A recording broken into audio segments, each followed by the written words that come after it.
of you. So I want you to know that they're really proud of you, and just watching how you guys are kind of stepping up to the plate and just kind of helping me out and being, my support system, with everything you guys are doing. So you want to just really know that, people are proud of you. They are seeing what how you're helping me through this process. So I was saying the lady in the bank, her mother went through the cancer, but she worked through it. All the sickness that she felt, whatever she went through, she worked. Every day she went to work.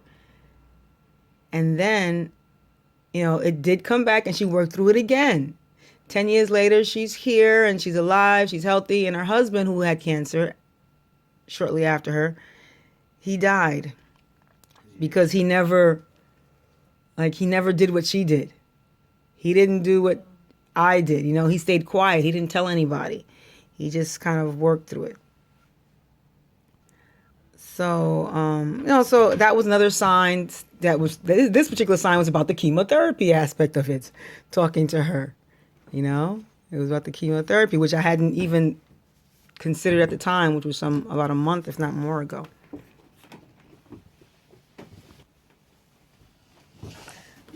So, yeah. So just keep that in mind. People, people need to see and know that, it's not. You can talk to your family about it. You have to talk to your family about it. I'm not going to keep this a secret from you guys. It's not a secret because you're living in a world where it's going to happen to you someday, one day, or it might happen to a loved one of yours someday. Your woman, your girlfriend, somebody. How are you going to deal with it? Are you going to hide? Are you going to run? Are you afraid of it? No, you got to face it head on, and you got to fight and figure out what you need to do and what you need to do before it happens to you, what the country is doing to you. It's done deliberately. The air we breathe, the food we're eating, the way we treat our bodies, you need to know. That's why I'm telling you. If I didn't tell you, you wouldn't know, and you'd do the same thing I'm doing. You'd encourage your girlfriend, your significant other, whoever that person is, and you wouldn't even know any better. The country would teach you. You would allow the country to tell you, okay, that's okay. You can do that. You can do that. All right, yeah. And we're waiting to give you chemo and drugs. And you go, okay, well, let's take the chemo and drugs. You wouldn't even know. But I'm telling you, they did it to me.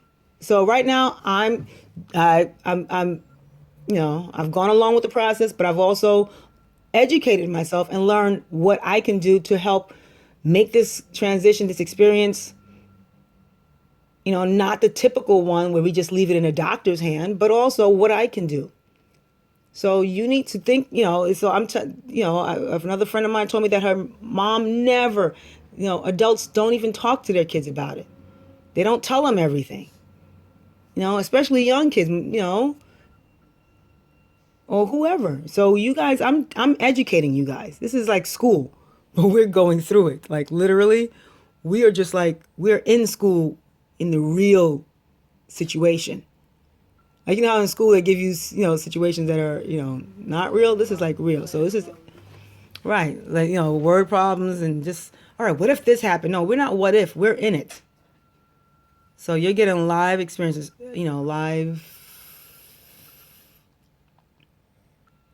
real life experiences. And you need to just kind of like, this is your education. So why did I cut? I had too many signs leading me to cut. We got to go. God speaks to us in certain ways, and he has his ways of being on earth and showing us and directing us. And that's how I went. Someone else said to me on Facebook, well, how do you know it was God? It could have been the devil. The devil gives signs too. And I said, that's true. I said, but, in my life, I've always been guided. I've had examples. So I know when that first little voice hits you, that's my sign. So just practice listening to them and see which one gives you the best results. That's the best way I can educate you guys on following and being guided by your divine instincts and by Holy Spirit. What gives you the best results? And then you can write it down like, oh my gosh, because I did that, this happened. So that's what I want to do in the future. And yeah, so that's it. It's not going to happen no time right now, but I'll let you guys, I just want you to know that I'm actually thinking about it. I'm praying on it and planning that when that decision is made, what am I doing in conjunction with the chemo? Or what am I going to do without chemo? What can I do without that situation in my body? I'm going to be seeing a holistic doctor this Saturday, and she's going to be also giving me some tips and in terms of, she doesn't know that I'm going through with that process, but she's going to share with me what I can do right now if I decide not to. So I'm looking into my options. All right, guys. So we're not going to give out flyers this morning. I don't know what time it is right now, but you guys need to get yourselves together. Make sure this. We still got to work on this room situation. All right, and then not to stress. Yeah, you're gonna be stressed, worried a little bit, but just leave it in God's hand. Just know God has all of this in His hands. Whatever the outcome, good, indifferent, everything's gonna be fine. It's all life experience and lessons for us. All right, what do you have there, Kennedy? What's that? This is something inside. Oh, let me just finish. So,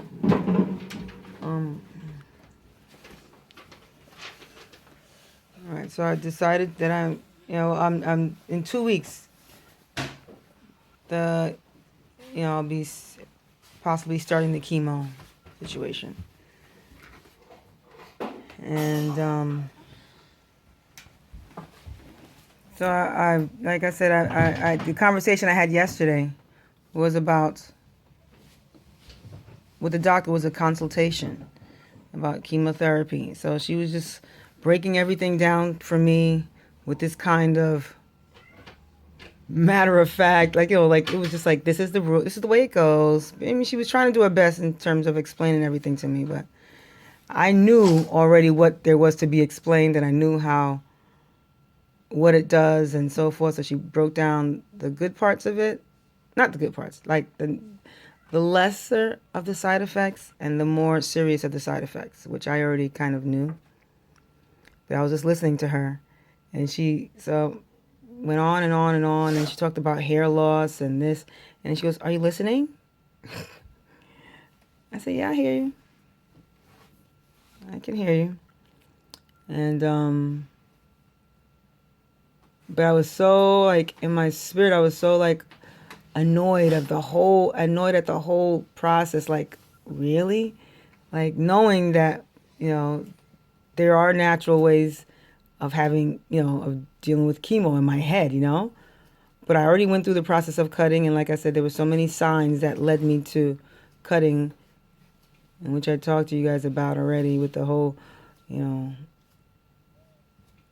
being at school and the teacher talking about a chemotherapy, and the lady random woman that I stopped on the street, and I said, "You look amazing," and she said, "Girl, I'm into fashion. I'm a 2-time cancer survivor." And I was like, "Oh my gosh." To me, watching Wendy Williams, and never watched her, and then hadn't watched her in 6 months, and then the day I watched her, she talking about cancer, and asked the lady, "Tell me about these shoes," and she goes, "Oh, those are my double mastectomy shoes," which was a specific, like I had already been getting, receiving these signs. And now the woman is saying it's a double mastectomy gift for herself. Like, wow. Like telling me, okay, it's like, just so you know, that's how, so you really got to live by signs. Like, God speaks to us, and how does He speak to us? Like, think about that. How else is God going to speak to us? You're not going to see Him in a spirit in your sleep. Maybe people receive signs that way as well. Who knows? But He's gonna speak to you through your day-to-day kind of interaction with things and people, and your voice. A little guided voice that you hear in your mind. That's how He talks to you. So, nevertheless, so that's how I ended up doing the surgery, because I just kept receiving too many signs. It was just too many. And then from the day I left Mexico and they were talking about cutting already, I was like, okay, this is a sign, but I'm not going to take that sign right now, because I know there's a natural way to do it. And I was still able to build my immune system and help myself to be strong for these procedures. And that was it. When I first went to Mexico, the goal was just to build my immune system up to prepare myself for this experience. That's what it was. But when I left, it was like, oh my gosh, I learned so much. And I'm like, oh, how dare they? They're not going to kill me and blah, blah, blah. So, that too came back to me like, okay, I remember my leaving for Mexico was about me just building my immune system and come back and deal with the surgery. So, nevertheless, in a couple, yesterday I was so just mentally distraught about the whole idea of doing the chemotherapy. And had the doctor talking to me about it. And I was like, oh, this woman just want to kill me, she don't really care. This is what they do. And that is what they do. But, just kind of sleeping on it and waking up. And as I'm moving throughout the morning, I'm hearing God say, okay, well, you had you had chemo when you was in Mexico.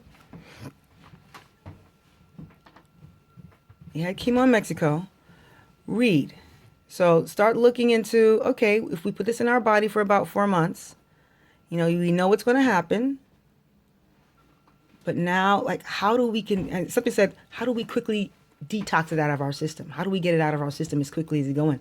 That's why you drink a gallon of water a day, to cleanse your body and get all those impurities out and bacteria and things that need not be there. I just did an enema. And so I got to do enemas, whatever it is to detox that body, sitting in that sauna, using the Rife machine, using the Luna machine. Luna machine? What is it called? Lumen machine. I got to do these things so that I can help to just restore my body back to its normal function and get through. It's going to be once every 2 weeks. Just like when I was in Mexico, they would sit down and they would intravenously stick a needle in me and put it into my veins, and then I would feel woozy, and I would feel, not as woozy as I may feel. Chemotherapy. So they did give me low dose, and the reason for that is because the cancer, they cut the tumor. The tumor is not the cancer. It's just a sack of bad cells that's telling you there's cancer in your body.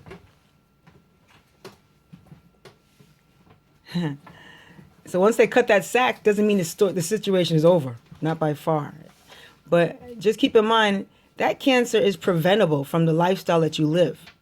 If you're stressing out, which is number one, main cause of cancer is stress, and how you channel it and where the stress is sitting. It's toxic. It's in your body. When I was reading how to detox the chemo out of your body, they talk about your stress. Again, you guys, every now and then I have to raise my voice. I have to carry on a certain way with you. That's stress. That feeds the cancer. Feeds the cancer. So,